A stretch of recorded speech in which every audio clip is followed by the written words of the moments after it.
Hello, welcome to Greater Talk. I'm your host, A Young. Becoming your greatest self doesn't mean you're perfect. It means you have identified an area in your life that needs work and you have committed to doing the work. Welcome to Greater Talk.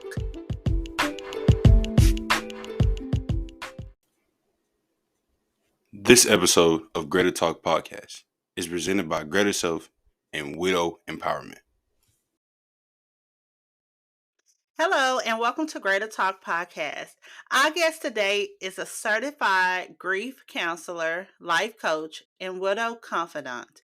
When the mom of two was only 38 years old, her husband and the father of her children suddenly and unexpectedly died. She repurposed her pain through creating the Widow Empowerment brand, redefining widowhood. Now she teaches women in ministry, business, and leadership how to grieve, heal, and live after loss. Our guest today is Carmen Harris. Hi, Miss Harris. How are you? Welcome to Greater Talk Podcast. Hello, I'm amazing. Thank you so much for having me. Great. No, thank you so much for being a guest. I am super excited. Now, I always ask how you doing, but I like to go a little deeper, okay? So how you really feeling? How your mental space? How you feeling today?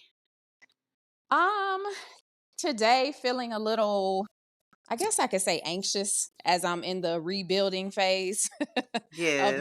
my business. So feeling a little anxious and ready for breakthroughs in certain areas and just feeling Okay. feeling that weight a little bit heavier than usual today. I understand, and that is a common emotion. I wouldn't I wouldn't lie to you and tell you I don't feel the same way. I'm right there with you. Always know that you're not alone. I feel the same way. I'm going through a phase where I'm trying new things and you're hoping that it stick. You're hoping, Mm-hmm. I'm praying to God that I can be consistent. So I really know how you feel. I'm here for you, sis. You know that we have talked outside of this. Yes, So yes. I'm always here for support. Okay? Thank you. I You're not appreciate that. alone. No problem. So let's start off with an icebreaker, okay? So the icebreaker question for today is if your best friend could describe you in one word, what would it be and why? In one word. One word. Ooh, my God. Um, Multifaceted. Okay. Okay. And why? Why that? Because I wear many hats and a lot of times I be doing a lot when I should Yeah. be focusing on just one thing, but I'm a creative, so it's challenging sometimes for me to focus on one thing. So Yeah. definitely multifaceted. Like I know how to do a lot of things, although I have learned that just because I know how to do a lot of things, I should not be doing all of the things that I know how to do. At one time, I Yeah, guess, yeah. right. But it's always good to have multiple talents, okay? That's gonna For always sure. stick, okay? For All sure. right. Awesome. So, okay, let's start our greater talk. We all have to experience grief at some point in life. Even though we know this, nothing really prepares us for this. So it may be necessary to get some help, to cope with death and try to make sense of grief and how to start the next steps, living with grief. So I would like for you to share your journey and why you became a certified grief counselor. Sure, absolutely. So, as you said in the intro, I was widowed at the age of 38. My daughters were 4 and 7. And I didn't see a lot of help around me in terms of like widowhood per se. And as I Hmm. began to navigate the journey, like I first started off the community on YouTube. Redefining Widowhood started off on YouTube. I started just ranting on videos, and it was kind of like my own therapy because I didn't have any help. So through me doing that, I started to connect with other women that were widowed all over the world. And they would say, "Oh my God, you're helping me so much. And you're explaining exactly how I feel, but I can't quite articulate it." So through me putting one foot in front of the other, I realized that I wasn't just venting on YouTube, that there was purpose in what I was doing. And as I continue to put one foot in front of the other, I realized that, oh my God, like God has called me to this space. Like nobody wants to have the grief ministry or to be called to grief, but I literally have a calling on my life for grief and to help grieving people. So knowing that the call is already on my life. I'm a educator by nature. Like I have a master of arts in Mhm. teaching. And Yes. I know that, by nature, I'm already called to grief. So I'm equipped with what I need already, but I'm a respecter of education and learning the craft. So that's why I wanted to actually study grief counseling and get the grief counseling certification. So that's what led me to make it official so that I could walk in my calling, but then also have the education and the foundation to be able to equip to help people from different backgrounds who may not necessarily believe in people having a calling to certain things or what have you. Mhm. So just being well rounded and I believe in education and I believe in being Yeah. equipped because in the social media world that we live in, like people can be anything. And I just wanted to like Absolutely.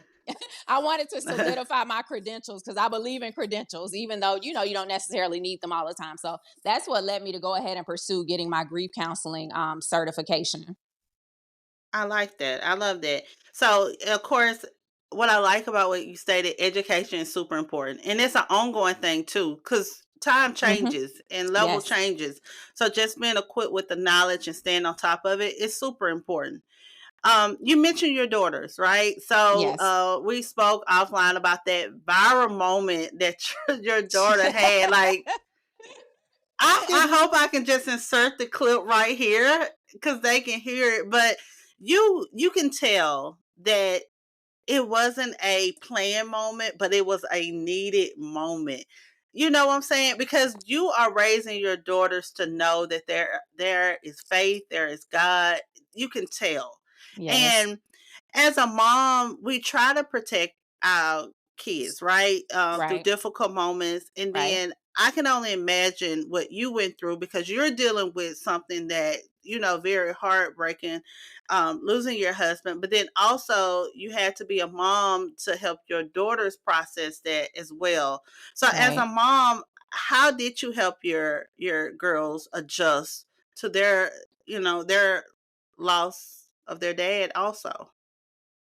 Well, the first thing that I did, I made up in my mind that I was going to be a model for them for what grief looks like, what it looks like to embrace your emotions, your tears, your sadness, and your disappointments without hiding it. Because I feel like we live in a very grief avoidant society. And then a lot of our cultures, which, sometimes we attribute things to like, oh, this only affects, like black people, like this only Mhm. affects white people. But what I learned in a lot of the widowhood groups in the early days of my widowhood is that we share a lot of similarities when it comes to grief. Like I think the world in general is like very grief avoidant, and I was raised by a single mom who didn't show her emotions, so it was a Yeah. very pivotal moment where I was crying about my late husband and my mom was consoling me, and my baby girl, the one that's in the viral clip, she was coming down the hallway and my mom was like, you got to stop crying, your baby's coming down the hallway. And in that moment I was like, oh my God, I felt so unsupported, and I made a decision that I was Mhm. never going to hide my emotions, my tears, and my sadness, because my children need to know that it's okay to cry and be sad about someone that you love dearly. So number one, I made an Yes. intention to like model to them what does it look like. Like they've seen me cry many a nights and days because they know that I'm sad about daddy, sad about certain things that happen afterwards. So that's number one, just modeling for them what it looks like to grieve in a healthy way. Intentionally and consistently creating space for them to express their emotions and to say Mhm. how they feel. I think it's now to the point sometimes where they be like, "Mom, like we okay, like please." So Yes, yes. we Yeah. we good, and we still talk about my late husband. We may reflect on memories. We may share funny stories. I may say something that he used to say, like at the end of the night, he'll be like, "The kitchen is closed. Y'all cannot go in the kitchen. It is." Yeah. So I'll say something funny, and then the last thing how I help them is that I have them in a community. They're a part of this club that unfortunately, but it is fortunate, it's a club for children, grieving children. So they go Yeah. to this club once a month. As a matter of fact, they went today. They go to the club Mhm. once a month. They get to spend all day. They're amongst other children who have lost a parent. because I feel like Yeah. representation is important just as well as, representation is important for little Black girls to see Black women, successful. It's also Mhm. important for grieving children to be around other grieving children, to let them know that, okay, there are other people my age and my size that are going through this same thing, trying to figure it out. So also, just getting them in community. So they're a part of a really great club that has been super helpful to us. So that's how I've been supporting them in their grief and just creating space for them. And we're very we talk about everything in my household. So Yeah. communication is always an open line. Like we talk about a lot of stuff. So yeah. Carmen, what I like about what you just stated, you gave me three major ways you support them. But see, this is why I like us as women. Girl, I love us as women because you're doing three things with them and you're doing the exact same thing to help other women through the same process. You're being a model for them. You know what they're going through. You know the process. So you being a model, you creating a space where they can express their emotions, but you're also giving these courses that help guide them and welcome them into a community that you guys are learning and building from. So I really respect what you're doing just to be so strong and have the knowledge behind it. Sis, you're doing your thing, and I do appreciate that. Thank you. Thank you. It feels good to hear that. Thank you. No problem. Look, there's no right or wrong way to grieve, right? Mm-mm. Everyone process is Right. different. It's not a certain time frame, and it's super important to be patient, right? So Yeah. So, what your company does, you have different options. For example, you offer the widow to widow chat. That's not your counseling, that's not a coaching call. That's basically a chat. You offer emotional support, you let them talk to you, you give them advice that way. But then also, you offer this 8 session grief counseling program where it's more structure. You Mm-hmm. guys do a little bit more. So, can you tell us more about that program?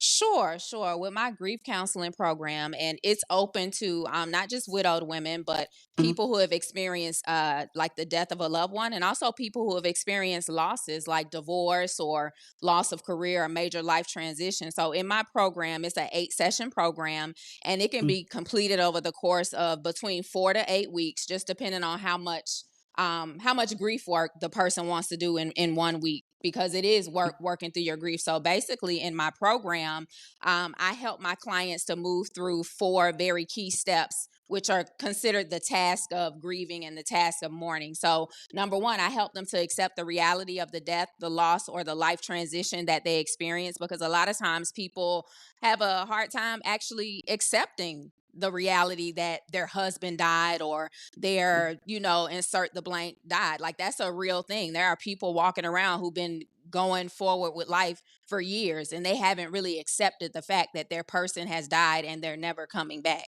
That's a Yeah, very heavy thing to do. The second yeah, thing that I help them work through is the process and work through their grief. The third thing in the program, one of my third focal points, is I help them to adjust to a world without the person that died, because that can be a very heavy transition trying to move forward in life when you had a partner to help you with everything, or when you yeah, had a career that you depended on, and even, people who haven't experienced the death of a spouse but who have experienced divorce. Like yes, I through my experiences, because I held so tightly to being a widowhood in the beginning, but the Lord took me to through a process to where he gave me like this a deeper understanding to be able to understand different types of loss. And then I was able to witness somebody very close to me go through a divorce, and I was like, wow, I've gone through hmm widowhood, but I don't want to go through divorce. So just yeah, respecting different people's types of losses and helping them to adjust to a world without the person or the thing that they lost, so that they can ultimately create a pathway for healing. And then the very last thing that we work on in the program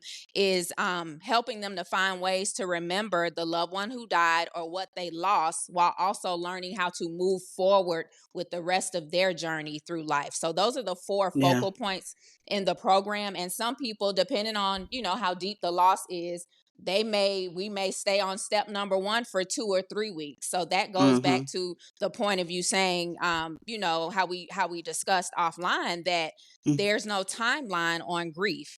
Yeah. Everybody does it differently. Like, it's really a lifelong journey. But those are Yeah. like the 4 focal points, and based upon the client, because I'm sensitive to them, we'll work Mm. on, the first step for as long as we need to, and then move to the second step. So that's basically my grief counseling program in a nutshell.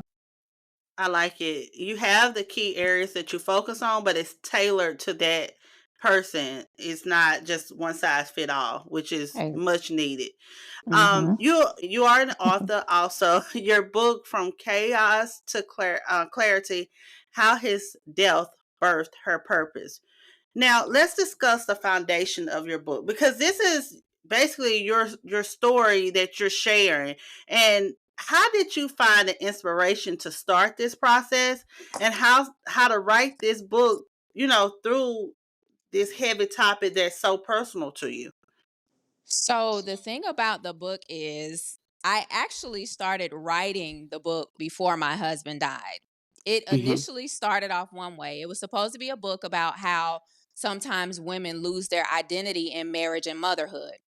So Mhm. before my husband passed away, I found myself like, I don't even really know who I am anymore. I don't have my teaching Mm. career. I'm trying to make this online business thing work. I'm a full Yes. time mama, a full time wife, but I'm used to being an independent woman and having my Yes. career. And so Mm. I started writing the book because it was based off of I created this it was like a mini coaching group. It was called the 5-day clarity challenge, where I walked other women who felt like they were lost in marriage and motherhood. I walked them through going from chaos to clarity, getting to a place of clarity. So I started writing the book, and I'm like, I feel like I haven't lived out some of the book yet, which is crazy to say, but I just had this feeling in my spirit like, okay, I'm Mm. trying to write this book. I feel like I'm forcing it because I don't have anything else to say. I feel like, I have to live some more to be able to put something in the book. So I stopped writing the book. 3 months Mhm. later is when my husband died. And I was Mm. like, oh, wow, God, is this why I couldn't finish the book? Yeah. So, naturally, he died December 2018. My life was just upside down. So I wasn't thinking about finishing a book. And at first I was like, oh, I got to finish the book now. But I had some deep healing I had to do. So had I finished writing Yes. the book right after he died, I would have been bleeding all over the people that I'm supposed to be Mhm. helping. So I had to Yes. work through my stuff. And then when I finally picked the manuscript back up in 2020, I was like, okay, I feel like I have the grace to complete the book. When I finally picked it back up and started back, typing and getting it done, I completed the manuscript in 2 weeks. Wow. So God gave me like a supernatural grace to complete the book. And the book, it tells my story of how, I became widowed, but ultimately how the death of my late husband catapulted me into my purpose by, awakening me to the call on my life for grief, helping me to create the Widows Empowerment brand, redefining widowhood, and also helping others, encouraging them through their death and their loss. And then towards the end of the book, it turns into a self-help component where it teaches Yeah. women how to start the grief process and how to heal. Wow. Okay. Great. That's awesome. Now, let me ask you this. From chaos to clarity, would that be like a series now? Because I see, the first title. Then will you add to that? Because I think I just experienced what you just stated about losing your identity. And that is very much so real, because I know a couple people that feel that exact same way. So will this book be, I wouldn't say a series, but would you, grow from this? Right. Yeah. I know exactly what you're saying, and it's so just divine that you're even asking this question, because I was in the car today and I'm like, okay, beyond the grief counseling program, what else should I do? And I literally, it dropped in my spirit literally to do something else with from chaos to clarity, because remember, Mm. it started with a 5-day clarity challenge. Yep. And I have an idea of actually creating a program based around from chaos to clarity for women, because I Yeah. understand that it's not just widows, it's not just moms, but it's women that go through these phases of like identity crisis, for lack of Yes. words, and needing to sit still and really assess, like, okay, where am I really at? Let me sit down and be honest about where I'm at, like all the negative thinking and the head trash that's going on in my brain, and let me Mhm. think about where I want to go. Where do I want to be? Yeah. So that whole from chaos to clarity bit is really about assessing where you're at, where you want to be, and creating a plan to get from where you're at to where you want to be, or where you know you're supposed to be. Yeah. And I like it because it's relatable. And trust me, I'm ready to purchase a book. So, can you tell us where we can purchase your book? Also, like where we can follow you? How can we book your services?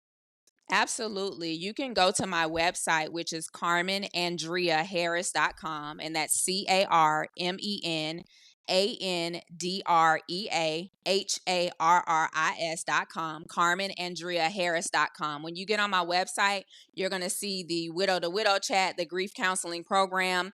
If you click the little lines at the top of the page, it'll take you to my shopping page, where you'll have the book, and I also have a merchandise line. And then you can follow me. My website has everything. It also has the links where you can follow me on social. But just in case you don't go on there, whoever's listening, you can follow me on Instagram and YouTube at Redefining Widowhood. I really appreciate you coming on, having this conversation with us. I know that there's someone out there that really, really needs your services, that's been looking for your services. And I hope this create a window, a flood of opportunities Yes. for you as well. So before I let you go, if you had one piece of advice to give our listeners, what would it be? One key piece of advice for someone. Definitely to embrace your emotions, like wherever you're at. You Mm. may not be dealing with a death or a loss, but you may be in a space now where you just feel like you don't really know which way to go, or what you're doing, or what's going on. So definitely embrace every emotion, and take some time each and every day to just sit still and quiet, because we live in a social media world where things are coming at us fast. Everything is so busy, and I just feel like there's a lot of people out there who need to just take a moment to like sit still and breathe and reassess and reevaluate. I love that. I needed that personally. So, on that note, I'm going to let you go. Once again, thank you for coming on, having this greater talk. And until next time, Ms. Carmen, we'll talk later. Thank you.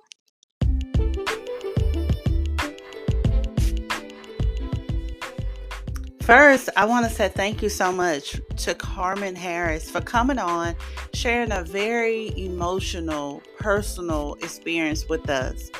If you're someone and you're dealing with grief, you're not alone. You have support. It's other people out there waiting to support you. Okay?